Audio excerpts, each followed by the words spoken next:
Alright, you guys, we are now at the third part of our video, the last part, and I would just like to go over the source requirements. And I do want to show you each one together and separate, just because there's some sources that I recommend that are probably a little bit different for the petition assignment and a few that are different for the evaluation assignment. First things first. You are required to use 3 sources in this essay. So source number 1 is a credible media article. I would like a newspaper or magazine article, a legitimate newspaper or magazine. We don't want, as Trump likes to say so often, fake news. We want something that is legitimate. How do we test whether or not it's legitimate?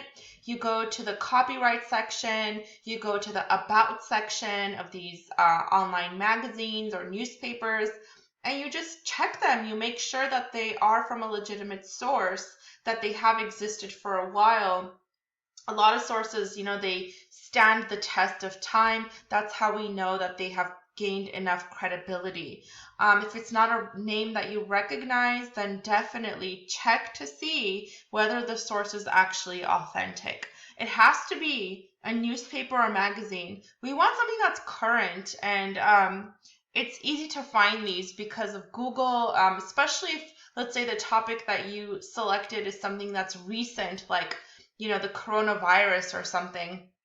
You're going to find so many newspaper articles that are written about it. The second source is a bit tougher to find. It's a scholarly article. Now, scholarly articles can be published in a scholarly journal or book. And I wrote here scholarly journal just because they're more frequently published in journals, but they're just a bit more difficult to find. What the difference between a media article and a scholarly article is this. Media articles, like newspaper sources, they might refer to experts, like a doctor from this university, or a scientist who's working for this corporation, whatever.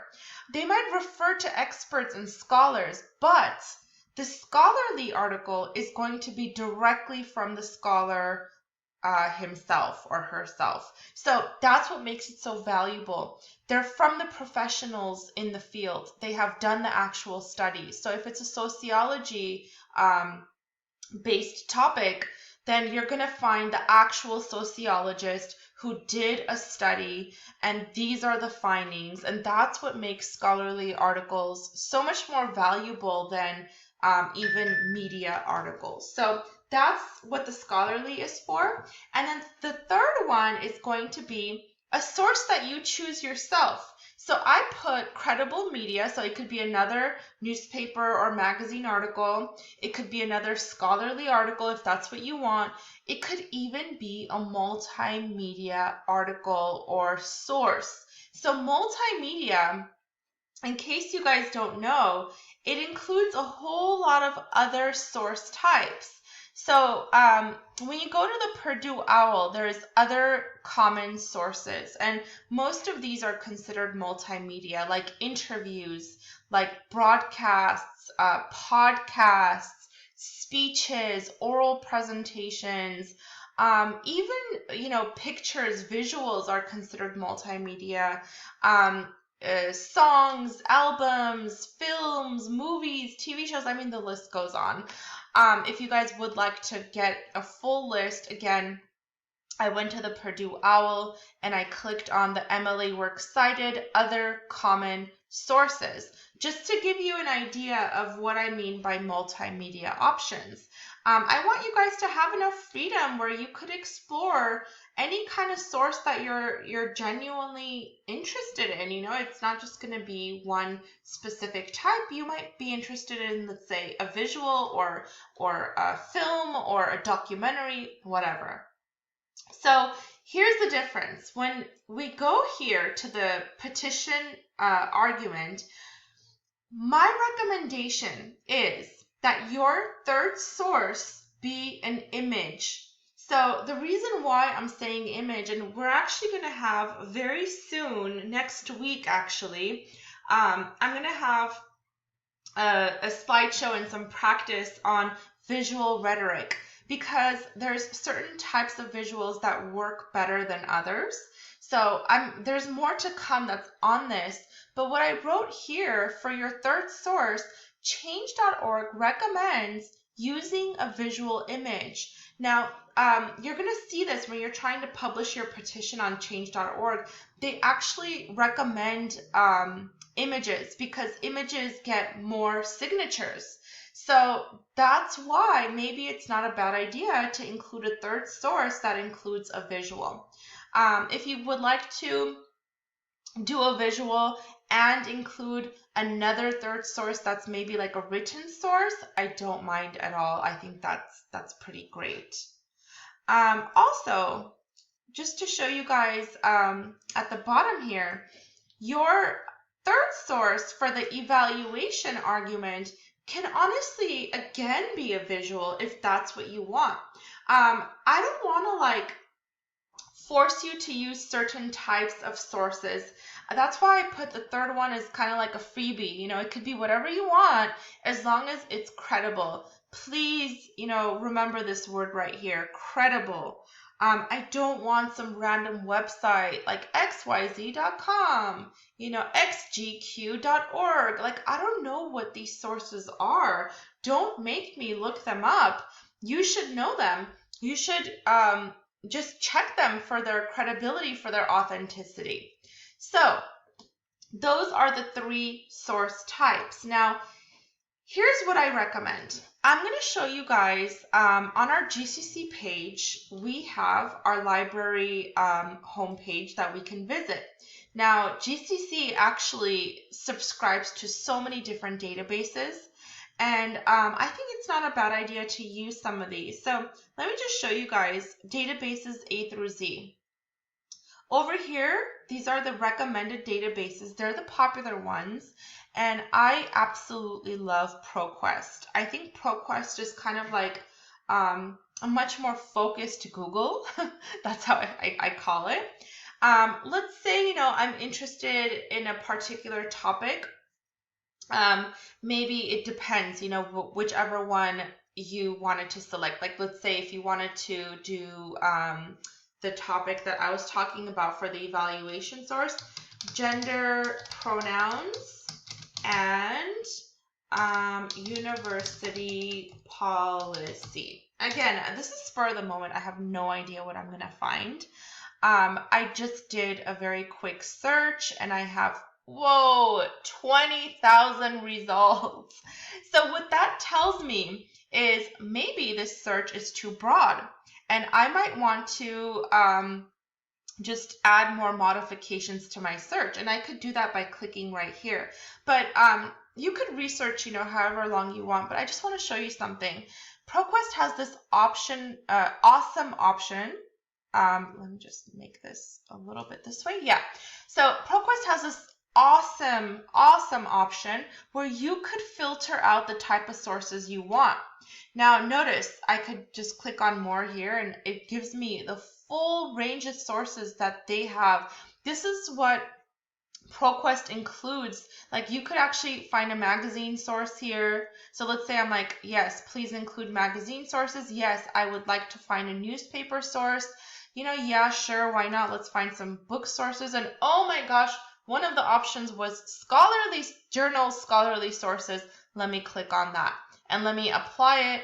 And now what ProQuest is going to do, it's going to filter from the 20,000 the kind of sources that I was specifically looking for. And it gives you a little icon. Like, this is the newspaper icon. The little cap icon is scholarly. Let me see if I can find one. Here it is. The little cap. That's a scholarly source right there. And what I really love about ProQuest is, first of all, check it out. There's an abstract option. You could click on that and read the summary of the article just so you're not forced to read the whole thing before you even decide whether or not you like it. Then you have the full text, which is just like the easy way to read it, like a newspaper article. But then you have the full text in PDF. just to make it easier for you to cite the article. So what the difference is here is that the PDF gives you the original version of the article. So it'll show you the page numbers as it was published. And then what's really cool is that ProQuest gives us this option that, let's say I clicked on the article itself, right? It gives us this awesome option at the top to cite the article for us. So it just makes it so much easier. And there you go. It's already in MLA 8th edition.